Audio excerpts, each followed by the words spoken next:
का वीडियो। यहाँ पे देखिए फर्स्ट क्वेश्चन है, चित्र में दिखाए गए एक्स से चिन्हित भाग का नाम क्या है। एक्स यहाँ पे बना हुआ है और एक्स से चिन्हित भाग का नाम हमें बताना है। दो डायग्राम आप लोग देख के कंफ्यूज मत होना, दो डायग्राम इसलिए बने हुए हैं क्योंकि एक पेपर जो है वो इंग्लिश लैंग्वेज में है और इसी के साथ हिंदी लैंग्वेज भी अटैच है, इसीलिए दो डायग्राम यहाँ पे बने हुए। दोनों डायग्राम सेम है, आपको एक ही डायग्राम को यहाँ पे ऑब्जर्व करना है, एक ही डायग्राम को देखना है, ठीक है। तो यहाँ पे देखिए ये जो है ना, ये किसको बता रहा है यार, ये तो इलेक्ट्रोड को बता रहा है। किसको बता रहा है? इलेक्ट्रोड को। इलेक्ट्रोड, हालांकि ये रजिस्टर लिखा है यहाँ पे हिंदी में, बट इसे एक्चुअल में हम इलेक्ट्रोड ही कहते हैं, ठीक है। ऑप्शन ए इसका राइट आंसर हो जाएगा। क्वेश्चन नंबर सेकंड, चित्र डी में दिखाए गए वेल्ड प्रतीक का नाम क्या है।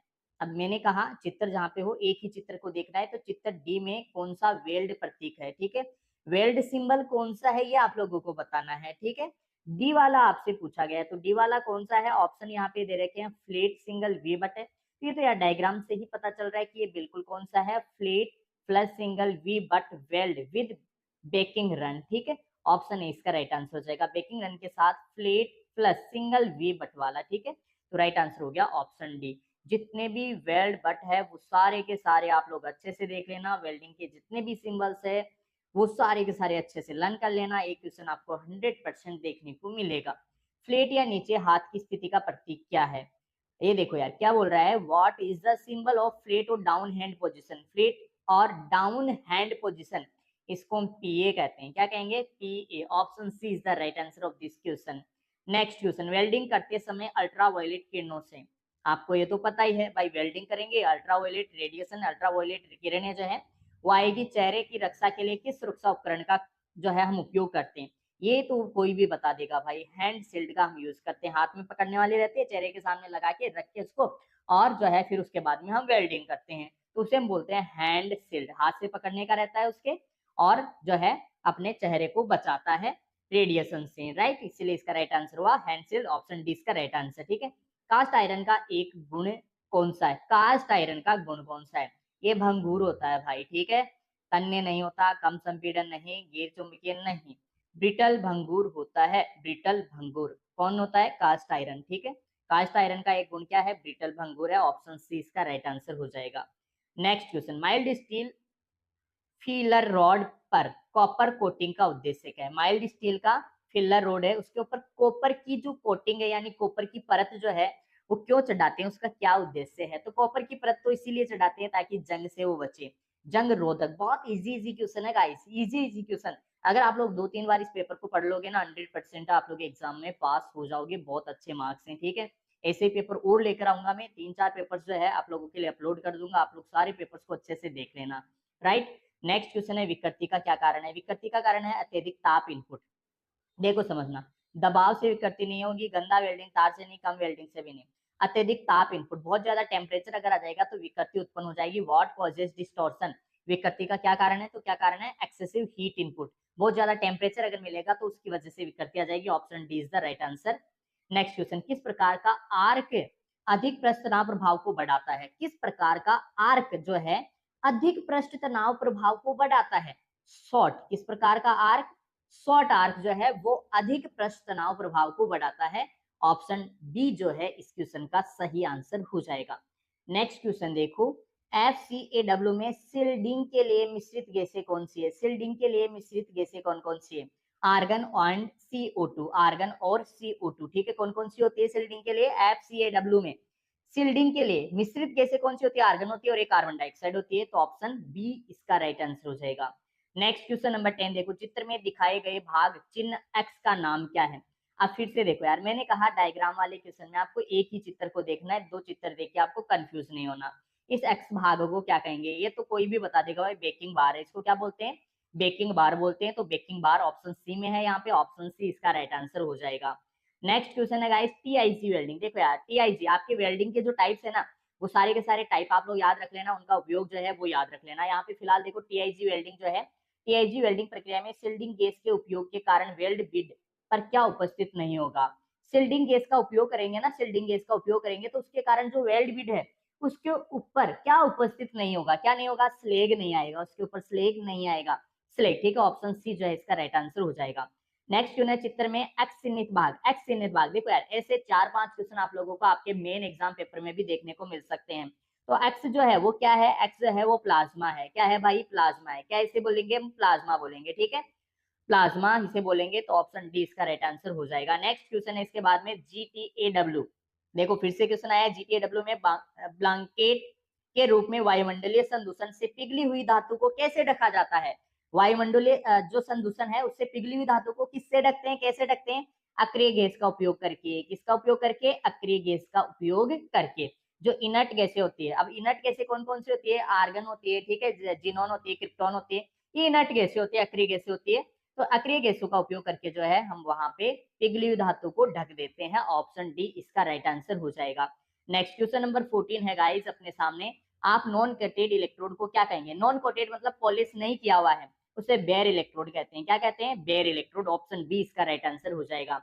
नेक्स्ट क्वेश्चन है दोस्तों, चित्र में दिखाए गए प्री हीटिंग का नाम क्या है। प्री हीटिंग यहाँ पे जो है की जा रही है, इसे क्या कहेंगे, इसे लोकल कहेंगे भाई। क्या कहेंगे, लोकल, स्थानीय। क्या कहेंगे, लोकल, स्थानीय। ऑप्शन सी जो है इसका राइट आंसर हो जाएगा। नेक्स्ट क्वेश्चन है ग्रूव वेल्डिंग। ग्रूव वेल्डिंग की ऊर्ध्वाधर स्थिति के रूप में क्या परिभाषित किया जाता है। ग्रूव वेल्डिंग के ऊर्ध्वाधर स्थिति में क्या परिभाषित करते हैं, तो 4G। क्या परिभाषित करते हैं, 4G, ठीक है। राइट आंसर हो जाएगा ऑप्शन सी। इसके बाद में देखते हैं guys next question. Question number 17 जो है वो है अपने सामने, ऑक्सीडाइजिंग फ्लेम का उपयोग क्या है। ऑक्सीडाइजिंग एक्चुअल में देखो यार, ऑक्सीडाइजिंग है, क्या है, ऑक्सीडाइजिंग फ्लेम जो है उसका यूज क्या है। उसका यूज होता है पीतल वेल्डिंग के लिए उपयुक्त। किसके लिए उपयुक्त होता है वो, पीतल वेल्डिंग के लिए। याद रखना, ऑक्सीडाइजिंग फ्लेम जो है उसका यूज पीतल के लिए बढ़िया रहता है। ब्रास वेल्डिंग जो है पीतल वेल्डिंग के लिए उसका यूज होता है। नेक्स्ट क्वेश्चन देखो, चित्र में दिखाई गए टूल का नाम। देखो फिर से आ गया ना यार, ऐसे क्वेश्चंस आपसे पूछे ही पूछे जाएंगे। टूल का नाम पूछा है इस बार, पिछले कुछ क्वेश्चंस में जो है टूल का कोई भाग जो है उसका नाम पूछ रहा था। अभी जो है ये टूल का ही पूछ ले कि इस टूल को क्या है। इसको बोलेंगे प्लास्टिक वेल्डिंग एयर गन। क्या बोलेंगे, plastic welding air gun. Option B इसका राइट आंसर हो जाएगा। इसके बाद में देखो दोस्तों, नेक्स्ट क्वेश्चन नंबर 19 जो है वो है अपने सामने, लोहे धातुओं को साफ करने के लिए किस वायर ब्रश का उपयोग किया जाता है। जो लोहे धातुएं होती है उनको साफ करने के लिए कौन से वायर ब्रश का हम उपयोग करते हैं, कार्बन स्टील का। किसका उपयोग करते हैं, कार्बन स्टील का। ऑप्शन सी इसका राइट आंसर हो जाएगा। नेक्स्ट क्वेश्चन है, फ्लेट स्थित वेल्डिंग में इलेक्ट्रोड का कोण क्या होना चाहिए। फ्लेट स्थित वेल्डिंग में इलेक्ट्रोड का कोण जो है 70 डिग्री से 80 डिग्री के बीच का होना चाहिए। कितना होना चाहिए, 70 degree to 80 degree. Option B इसका राइट आंसर हो जाएगा। इसके बाद में देखो दोस्तों, नेक्स्ट क्वेश्चन है, चित्र में दिखाए गए परीक्षण का नाम क्या है। देखो फिर से चित्र का क्वेश्चन आ गया। अब ये जो परीक्षण है कौन सा है, ये तो आप लोग देखते ही बता दोगे यार। ये जो परीक्षण है ये हो रहा है अपना फिलेट फ्रैक्चर। कौन सा हो रहा है, फिलेट फ्रैक्चर। ऑप्शन डी इसका राइट आंसर हो जाएगा, फिलेट फ्रैक्चर, ठीक है। ऐसे ही आपके दो तीन जो है और टेस्ट किए जाते हैं, परीक्षण किए जाते हैं। उन सभी परीक्षणों को आप लोग अच्छे से रीड आउट करना, बुक्स में से पढ़ना, बढ़िया से तैयार करना, ताकि एग्जाम में किसी प्रकार की कोई दिक्कत ना आए। Guys question number 22, question number 22 में जो है हमसे पूछ रहा है किस प्रकार की वेल्डिंग मशीन डीसी को एसी में परिवर्तित करता है।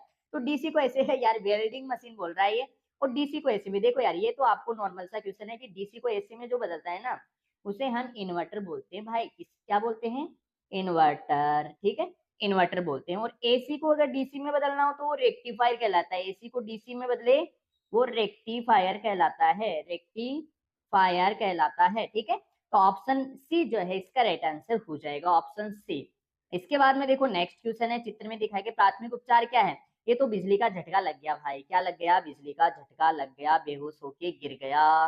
प्राथमिक चित्र में दिखाएगा प्राथमिक उपचार, तो बिजली के झटके लगने से क्या हो गया, इलेक्ट्रिक शॉक लग गया। अब आई इंजरी तो कहाँ पता चल रहा है, इलेक्ट्रिक बर्न्स, बिजली से जलना, जला नहीं, बिजली का झटका लगा, झटका लगा है, ठीक है। सीवर ब्लीडिंग, ये भी कहीं हो नहीं रहा, दिख नहीं रहा ना ब्लीडिंग तो कुछ, राइट। तो बिजली का झटका लगा, ऑप्शन ए इसका राइट आंसर हो जाएगा। दोस्तों बढ़ते हैं नेक्स्ट क्वेश्चन नंबर 24 की ओर। और वेल्ड के केंद्र से लंबाई के अनुसार गुजरने वाली काल्पनिक रेखा। वेल्ड के केंद्र से लंबाई के अनुसार, लंबाई के अनुसार, जैसे मान लो ये लंबाई है, लंबाई के अनुसार वेल्ड के केंद्र से गुजरने वाली, केंद्र से गुजरने वाली जो रेखा है उसे काल्पनिक रेखा जो है उसे क्या कहते हैं, एक्सिस ऑफ वेल्ड, उसे क्या कहते हैं, वेल्ड का एक्स, वेल्ड का एक्स। काफी इंपोर्टेंट क्वेश्चन और इजी सा क्वेश्चन है। ऑप्शन डी इसका राइट आंसर हो जाएगा। Next question number 25, pre heat करने का उद्देश्य क्या है। दोस्तों प्री हीट करने का उद्देश्य हमसे पूछा जा रहा है, और प्री हीट जो है रेडियो से श्रिंकिंग, सिकुड़न कम करता है। प्री हीट क्या करता है, सिकुड़न को कम करता है। ऑप्शन ए इसका राइट आंसर हो जाएगा। इसके बाद में देखो नेक्स्ट क्वेश्चन नंबर 26 में हमसे पूछ रहा है, यदि 2 या 3 सिलेंडरों को उपयुक्त उपकरण के साथ जोड़ा जाए तो सिस्टम का नाम क्या है? सिस्टम का नाम है पोर्टेबल मैनिफोल्ड। अगर दो या तीन सिलेंडरों को उपयुक्त उपकरण के साथ जोड़ा जाए, उपयुक्त उपकरण के साथ, तो सिस्टम को जो है ना, सिस्टम को हम बोलेंगे पोर्टेबल मैनिफोल्ड। क्या बोलेंगे? Portable manifold. ऑप्शन सी इसका राइट आंसर हो जाएगा। इसके बाद में दोस्तों नेक्स्ट जो क्वेश्चन है वो है अपना GMAW में परीक्षण गैस के मुक्त प्रवाह को कौन बाधित करता है? कौन बाधित करता है? एयर ड्रिफ्ट भी बाधित करेगा भाई। एयर ड्रिफ्ट जो है वो गैस का मुक्त प्रवाह, किसका? गैस का। तो गैस का तो यार एयर ड्रिफ्ट तो बाधित करेगा, तो ऑप्शन ए जो है इसका राइट आंसर हो जाएगा। बढ़ते हैं दोस्तों नेक्स्ट क्वेश्चन की ओर। नेक्स्ट क्वेश्चन जो है अपने सामने वो है कौन सी स्टील सामग्री वेल्ड करने योग्य नहीं है? कौन सी स्टील सामग्री? देखो यार, ऑस्टेनिटिक स्टेनलेस स्टील ये भी उपयुक्त है, ये भी हाई कार्बन स्टील उपयुक्त है, मीडियम कार्बन स्टील उपयुक्त है, ये तो आप पढ़ते ही हो। हाँ, कौन सी उपयुक्त नहीं है, कौन सी योग्य नहीं है? फेराइट और मार्टेसिक स्टेनलेस स्टील जो है वो उपयुक्त नहीं है। ऑप्शन ए इसका राइट आंसर हो जाएगा। Next question number 29। Question number 29 में जो है वो हमसे पूछा जा रहा है वेल्डिंग ऑक्सीजन सिलेंडर का रंग क्या है? वेल्डिंग ऑक्सीजन सिलेंडर का रंग ब्लैक होता है। वेल्डिंग ऑक्सीजन सिलेंडर जो होता है वो कौन से कलर का होता है, कौन से रंग का होता है? ब्लैक यानी काला रंग का होता है। ऑप्शन ए इसका राइट आंसर हो जाएगा। Question number 30। क्वेश्चन नंबर 30 में हमसे पूछा जा रहा है SMAW वेल्डिंग में किस प्रकार की विद्युत स्रोत का उपयोग किया जाता है? तो वहां पे कांस्टेंट करंट का उपयोग करते हैं। स्थिर करंट मतलब नियत मान वाली धारा होनी चाहिए। कैसी धारा होनी चाहिए? नियत मान वाली धारा होनी चाहिए। नेक्स्ट क्वेश्चन नंबर 31 में है GMA वेल्डिंग में बेसिक वेल्डिंग पोजीशन कितने प्रकार का है? 4 प्रकार का होता है भाई। बेसिक वेल्डिंग पोजीशन जो है 4 प्रकार की होती है, याद रख लेना। कितने प्रकार की? 4 प्रकार की। ऑप्शन डी इसका राइट आंसर हो जाएगा। तांबे का गलनांक कितना होता है? तांबे का गलनांक तो यार कई बार क्वेश्चन पूछा हुआ है। तांबे का गलनांक जो है वो 1083 डिग्री सेल्सियस होता है। तांबे का गलनांक कितना होता है? 1083। रट लो भाई, इसको तो फिक्स कर लो, कंफर्म कर लो, याद कर लो, रट्टा मार लो, जो भी आपको लगता है वो कर लो, लेकिन कंफर्म याद रख लेना तांबे का गलनांक होता है 1083 डिग्री सेल्सियस। ठीक है, ये इसका राइट आंसर हो जाएगा। नेक्स्ट क्वेश्चन देखो, क्वेश्चन नंबर 33। क्वेश्चन नंबर 33 में बोल रहा है किस सिलेंडर में सुरक्षा फ्यूज प्लग लगा होता है? कौन से सिलेंडर में लगाते हैं सुरक्षा फ्यूज? हम लगाते हैं एसिटिलीन में। किसमें? एसिटिलीन में। यार इसमें दिक्कत नहीं होती, इसमें दिक्कत नहीं होती, इसमें दिक्कत नहीं होती। एसिटिलीन में सुरक्षा फ्यूज लगाते हैं। एसिटिलीन में। किसमें? एसिटिलीन में। ठीक है, थोड़ी सी ये हार्मफुल गैस होती है, इसलिए एसिटिलीन जो है सिलेंडर में हम सेफ्टी फ्यूज प्लग का यूज करते हैं। ऑप्शन डी इसका राइट आंसर हो जाएगा। Next question number 34। Question number 34 में वो बोल रहा है हमसे कि स्टेनलेस स्टील में कौन से मुख्य तत्व पाए जाते हैं? स्टेनलेस स्टील में तो यार आयरन होता है, क्रोमियम होता है, निकल होता है। स्टेनलेस स्टील में आयरन, निकल, क्रोमियम। बोलो आयरन, निकल, क्रोमियम। बोलो आयरन, निकल, क्रोमियम। ठीक है, कौन कौन से होते हैं? आयरन, निकल और क्रोमियम, तीनों चीज होती है स्टेनलेस स्टील में। ऑप्शन बी इसका राइट आंसर हो जाएगा। नेक्स्ट क्वेश्चन देखो, आईएसओ का फुल फॉर्म तो आपको पता ही होगा यार। आईएसओ जो है इंटरनेशनल स्टैंडर्ड ऑर्गेनाइजेशन, या फिर इसको ऐसे भी लिख सकते हैं इंटरनेशनल ऑर्गेनाइजेशन फॉर स्टैंडर्डाइजेशन। ठीक है, दोनों तरीके से लिखा जाएगा, दोनों जो है ये करेक्ट होंगे। इंटरनेशनल स्टैंडर्ड ऑर्गेनाइजेशन, ऑप्शन 20 का राइट आंसर हो जाएगा। नेक्स्ट क्वेश्चन देखो, नेक्स्ट क्वेश्चन, क्वेश्चन नंबर 36। यदि 3 या अधिक सिलेंडर एक साथ युग्मित है तो मैनिफोल्ड सिस्टम का नाम, अभी आया था स्टेशनरी, ठीक है, उसको हम जो है क्या बोलेंगे? 3 या अधिक। 2 या 3 का बोले तो फिर पोर्टेबल होगा, और 3 या अधिक है तो फिर जो है यहाँ पे स्टेशनरी। क्या बोलेंगे? स्टेशनरी। 2 या 3 है तो फिर उसको हम पोर्टेबल बोलते हैं, और 3 या अधिक है तो फिर उसे स्टेशनरी बोलेंगे, stationary manifold system. Right answer हो जाएगा ऑप्शन ए। नेक्स्ट क्वेश्चन है GMAW फ्लैट स्टील वेल्डिंग में एक टी जॉइंट में टेक वेल्ड की सामान्य लंबाई कितनी होती है? टेक वेल्ड की सामान्य लंबाई जो है 10 mm होती है। कितनी होती है भाई? 10 mm। ऑप्शन बी इसका राइट आंसर हो जाएगा। नेक्स्ट क्वेश्चन है चित्र में दिखाए गए एक्स से चिन्हित दोष का नाम क्या है? एक्स से चिन्हित दोष का नाम जो है यहाँ पे देखो, फिर से जो है एक्स वाला क्वेश्चन जो है आप लोगों से पूछा गया, और इसमें जो है इसका राइट आंसर हो जाएगा अंडरकट। ये कौन से हैं? अंडरकट बोलेंगे। ऑप्शन सी इसका राइट आंसर हो जाएगा।